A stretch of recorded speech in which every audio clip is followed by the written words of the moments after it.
Hi friends, Nicole Vincent here. Today we've got this Urea cream that was sent to me as a gift to test, and this is so good. So if you get cracked heels, your feet are gross, you need this.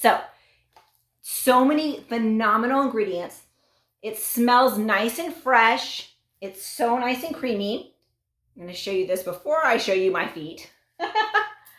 But look at this.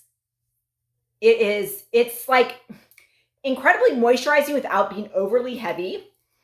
Oh, it smells nice. Now, this is, of course, it's for your cracked heels, it's for your cracked feet, but this is good that you can use this for deep moisturizing anywhere you need it. So if you've got ones on, if your hands are getting dry, if your elbows, knees, whatever, this is so phenomenal.